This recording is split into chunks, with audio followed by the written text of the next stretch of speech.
வணக்கம். பணக்கார சாமியார் என்ற கேள்விக்கு திருப்பதி பெருமாள் என்று அனைவரும் சொல்கிறார்கள். அன்னதானம் போடுவதாலும் லட்டு கொடுப்பதாலும் அங்கே செல்வம் சேருகிறதோ என்ற சந்தேகத்தோடு பெருமாளிடமே கேட்டேன். அதற்கு திருப்பதி பெருமாள் என்னிடம், எனக்கு 108 திவ்ய தேசங்கள் இருக்கிறது. பல ஊர்களிலே பலராமர் கோயில், ராமர் கோயில், கிருஷ்ணர் கோயில், நரசிம்மர் கோயில், ஹரே ராமா ஹரே கிருஷ்ணா கோயில் என்றெல்லாம் கோயில்கள் இருக்கிறது. வீடுகள், வாகனங்கள், அலுவலகங்கள், வீட்டு பீரோல், நகைப்பெட்டி, பணப்பெட்டி, வாகனங்கள் அனைத்திலுமே என்னுடைய படங்களையும் பெயர்களையும் எழுதி வைத்திருக்கிறார்கள். எல்லா இடத்திலும் நான் இருக்கிறேன். பக்தியோடும் அன்போடும் வேண்டுபவர்களுக்கு தூணிலிருந்தும் வருவேன், துரும்பிலிருந்தும் வருவேன். சில கோயில்களில் இரவு 8 மணிக்கு மேல் நடை சார்த்து விடுகிறார்கள். பல இடங்களிலே மணியாட்ட கூட ஆளில்லை. ஆனால் திருப்பதியை பொறுத்தவரை காலை 3 மணிக்கு ஆரம்பித்தால் இரவு 12 மணி வரை நான் நின்று கொண்டு பக்தர்களுக்கு ஆசி வழங்கி கொண்டே இருக்கிறேன். திருப்பதி வந்தால் திருப்பம் வரும் என்று நம்பிக்கையோடு வருபவர்களுக்கு நான் நம்பிக்கைக்கு பாத்திரமாக இருக்கிறேன்.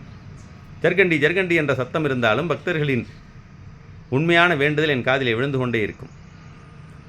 நான் யாரிடமும் எனக்கு இவ்வளவு பணம் கொடுங்கள் என்று கேட்பதில்லை. என்னை தொழிலிலே பார்ட்னராக சேர்த்துக் கொள்கிறார்கள். என்னிடம் வந்து இவ்வளவு பணத்தை போடுங்கள் என்று யாரிடமும் நான் வேண்டுவதில்லை. காரணம், பக்தரிடம் வாண்டித்தான் சாப்பிட வேண்டும் என்கின்ற நிலை எனக்கு இல்லை. திருப்பதியின் கடைநிலை ஊழியரிடம் நீங்கள் ஆய்வு செய்தால் கூட பல கோடிகள் அவர் வீட்டிலே இருக்கும். ஒருவன் உழைத்து கொண்டே இருக்கிறான் என்றால் அவன் மட்டுமல்லாமல் அவனை சுற்றி இருப்பவர்களும் செல்வந்தராக இருப்பார்கள் என்பதற்கு நான் உதாரண புருஷனாக இருக்கிறேன் என்றார்.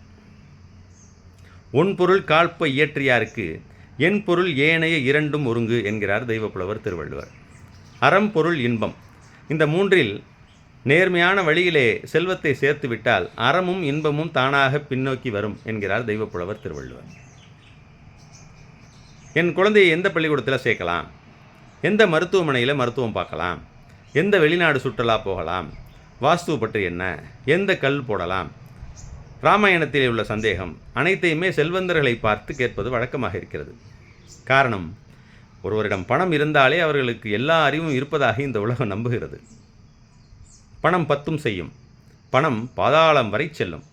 ஆனாலும் பணத்திற்கு விலை போகாத நேர்மையானவர்கள், கற்புள்ளவர்களுக்கு எப்பொழுதுமே காலம் கடந்த மரியாதையும் பெருமையும் உண்டு என்பதையும் உணர வேண்டும். காசு, பணம், துட்டு, மணி, வாழ்க வளமுடன்.